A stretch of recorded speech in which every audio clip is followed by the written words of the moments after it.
Bonjour à toutes et à tous, bienvenue dans les énergies de la nouvelle lune qui se forme mercredi 23 novembre à 23h56 heure de Paris dans le signe du Sagittaire. C'est une nouvelle lune d'ouverture, de confiance.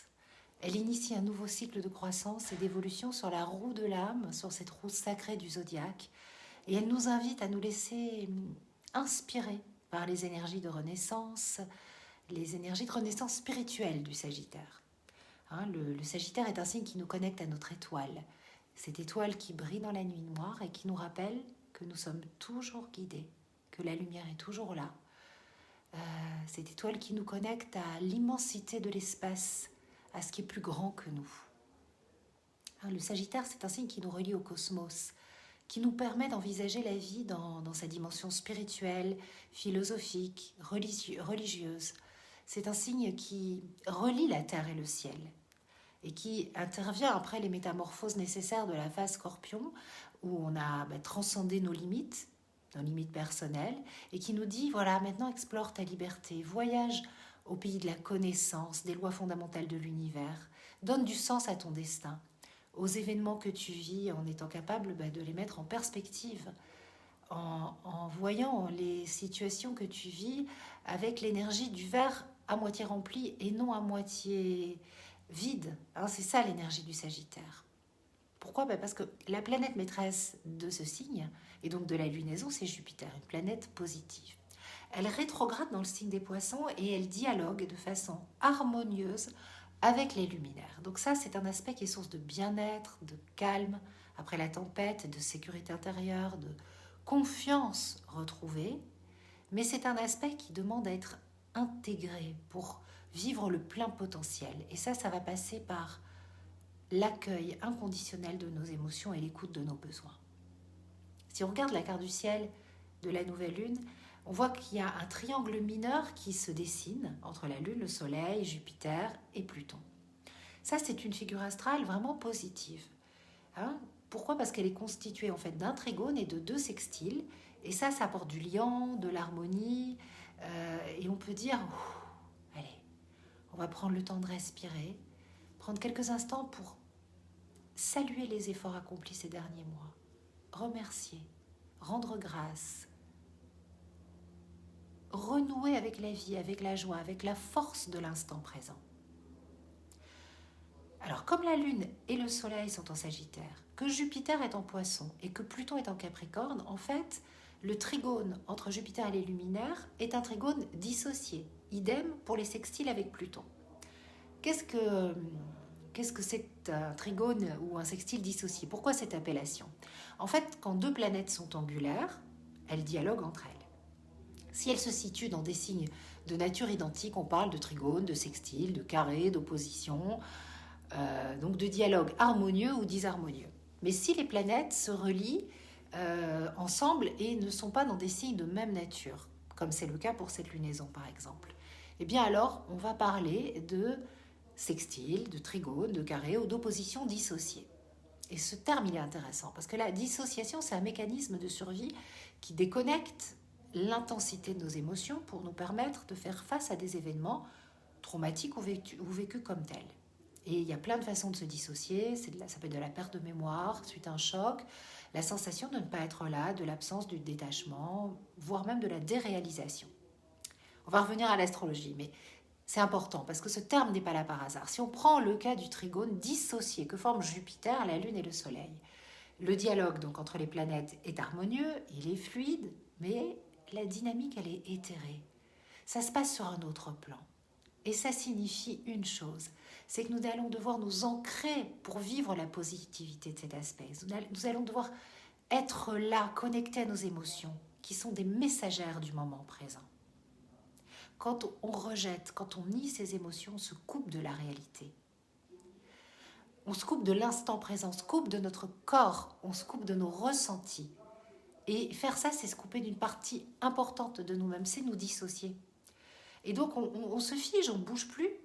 Et alors que nos émotions, c'est vraiment quelque chose qui fait de nous des êtres vivants. Ça vient du latin emovere, qui veut dire se mettre en mouvement. Donc, honorons ces émotions et restons reliés au bon moteur, celui de l'amour. celui de la motivation. Car si nous dénions nos émotions, nous mettons du mauvais carburant dans notre moteur et c'est la panne sèche assurée. Et pourquoi je vous parle de moteur? Parce que cette lunaison, elle est marquée par le carré Mars rétrograde Neptune. Mars rétrograde, en ce moment, il est vraiment important. Il est en lien avec nos élans de vie, avec la façon dont nous avançons. Et pour nombre d'entre nous, à force d'être dans le combat, en fait, on est littéralement épuisé au bout du rouleau. On tient, mais sur les nerfs. Et quand on tient sur les nerfs, ça veut dire qu'on est H24 en alerte. Et ça, c'est épuisant pour l'organisme. Et puis, c'est pas adapté. Et Mars rétrograde, justement, pour qu'on cesse de tenir sur les nerfs. Il nous dit, hey, fais une pause. Il n'y a plus de danger. Tu épuises ton carburant pour rien. La vie, c'est pas une série de combats. En fait, c'est comme si on était déjà en garde pour la prochaine bagarre, quoi. Vous voyez, on a nos gants de boxe et on est tellement habitué à fonctionner avec le moteur du stress parce que ces derniers mois, ces dernières années nous ont épuisés qu'on baisse plus la garde. Et la bonne question à nous poser avec ce Mars rétrograde, c'est est-ce que le combat que je mène est adapté? Parce que s'il est adapté, notre stress, il est là pour nous doper afin de nous permettre de mener à bien le combat. Mais si on est épuisé, si on est au bout du rouleau, si on se dit mais ça va s'arrêter quand? Ou on se dit mais c'est pas possible, l'univers est contre moi. Et bien en fait, c'est qu'en fait la moindre contrariété, on la vit comme une agression. Et on est en mode combat, et on la gère avec le stress, pas avec le bon moteur. Donc forcément, ça nous épuise, car on puise dans nos réserves de bon stress pour batailler au lieu d'avancer avec le carburant de l'amour, le carburant de la confiance, le carburant de la motivation. On n'a plus de motivation quand on est H24 dans le combat. La dynamique de Mars rétrograde au carré de Neptune, c'est une invitation à faire la différence entre nos impressions et la réalité, à nous méfier de nos mirages, des apparences trompeuses, à prendre du recul parce qu'on n'a pas assez de recul. C'est aussi une invitation à laisser couler, à cesser de vouloir trouver des solutions trop rapides, à attendre en cultivant la foi, la sagesse, la confiance, la sérénité. C'est un peu l'énergie du pendu dans le tarot de Marseille, hein, à dire allez, infuse, laisse infuser, car il faut du temps pour que les choses s'élaborent avec justesse. Alors restons focus sur ce qui est essentiel, en avançant pas à pas, en évitant de nous disperser dans trop de directions.